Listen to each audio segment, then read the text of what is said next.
अंतर्राष्ट्रीय जनजाति भागीदारी उत्सव का आयोजन राजधानी लखनऊ के संगीत नाटक अकेडमी में हो रहा है और यहाँ का जो पूरा एक ग्राउंड है उसको शिल्प कला की तर्ज पर आयोजित किया गया है, जिसमें आपको यहाँ पर पहुँचने पे लगेगा कि शायद हम किसी गांव में पहुँच गए हैं। यहाँ पर आपको मिट्टी के बने घर मिलेंगे और मिट्टी को जीवंत रखने के लिए मनीषा ठाकुर जो हैं वो लगातार प्रयास कर रही हैं और इनके घर ऐसे होते हैं जो लगभग 60 साल तक जो हैं वो अपनी जगह पर बने रहेंगे। सामने भी जो आप देख रहे हैं ये मिट्टी का घर ही है और अगर अभी मैं आपको अंदर की भी अगर एक तस्वीर दिखाऊंगा तो आपको लगेगा कि हम किसी सीमेंटेड जो है वो घर में आ गए हैं। मनीषा हमारे साथ मौजूद हैं।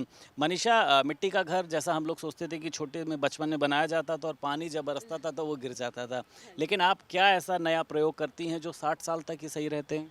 जैसे कि मैं भी नहीं करती, ये टेक्निक हमारे पास पहले से ही है। अगर हम देखें अपने नाना परदादा के घर जाके तो वो घर आज भी टिके हुए हैं। बस इसमें हमने थोड़ा सा फ्यूजन डाला है मॉडर्न टेक्नोलॉजी को लेके।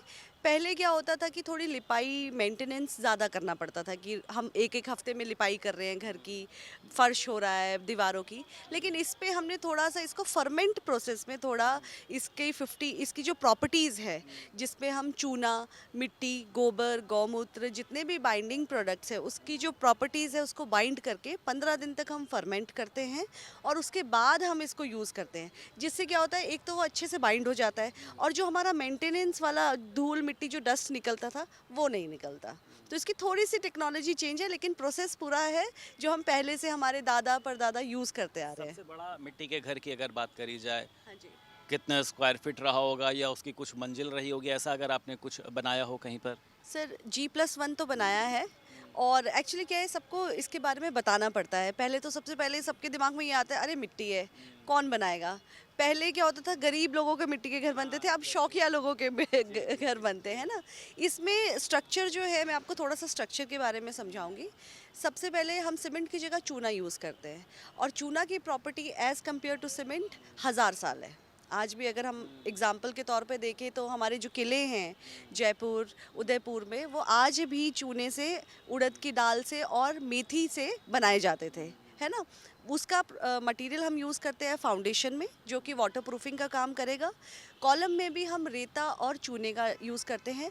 और बाकी जो हमारी दीवारें हैं उसकी दो टेक्निक है, सॉरी। एक तो आपकी एडोबी, यानी कि हमने मिट्टी की ईंटें बनाई, उसको सुखाया और लगाया। और दूसरी है कि जैसे हमने दो फ्रेम लगाया, उस पर कुटाई करी, जैसे हम पहले के घरों में करते थे, उसकी भी टेक्निक है। दोनों की दीवारें जो है वो 14 इंच की रहेंगी।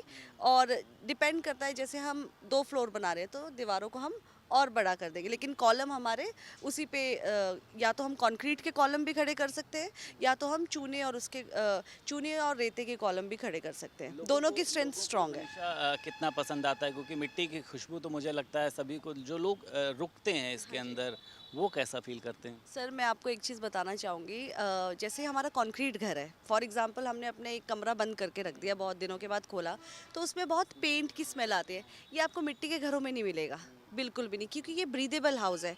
एक तो सबसे पहले हमने ईंट जो है वो सुखा के लगाई है, वो ब्रीदेबल है। इसी की वजह से हमारा टेम्परेचर जो है वो कंट्रोल्ड रहता है। 9 डिग्री का फ़र्क, वो क्योंकि सांस ले रहा घर है तो ना उसमें स्मेल आएगी। आप चाहे उसको टेस्ट करके भी देख लीजिए, उल्टा आप रिफ़्रेश फील करेंगे। एक बार इस पे आप देखिए, ये आप लोग गोबर भी वाला देख इसमें। सकते हैं कि ये पूरा जो घर है वो हालांकि गोबर की तर्ज पर जो है उसकी स्मेल यहाँ पर जो है वो भी आ रही है, और आप देख सकते हैं कि प्रॉपर पूरा मिट्टी का जो है बनाया गया है, कोटिंग करी गई है, डिज़ाइन भी है। और छत जो है वो आप देख सकते हैं कि जो गांव में कहा जाता है छप्पर, या जो भी मटेरियल इसमें यूज़ किया जाता है। तो आप देखिए यहाँ पर आपको एक फील आ रहा होगा। तो इनकी जो लाइफ होती है कितनी होती है? सर लाइफ तो मैं 60+ की गारंटी मैं खुद ही देती हूँ कि ये घर आपको 60+ ईयर्स विद मेंटेनेंस, आपको उसकी पानी मेंटेनेंस नहीं वानी का करनी कोई इस पे पड़ेगी। असर ऐसा कुछ? सर वाटर प्रूफिंग में चूना यूज़ कर रही हूँ। और चूने की जो टेक्निक है, जिस पे आप जैसे कि चूना एक ऐसा, हम उसको मेथी में डाल के उसको ऐसा मिक्स कर देते हैं जिससे वो, जैसे आपका मार्बल चिकना हो जाता है ना, वैसे वो वाटर प्रूफ हो जाता है।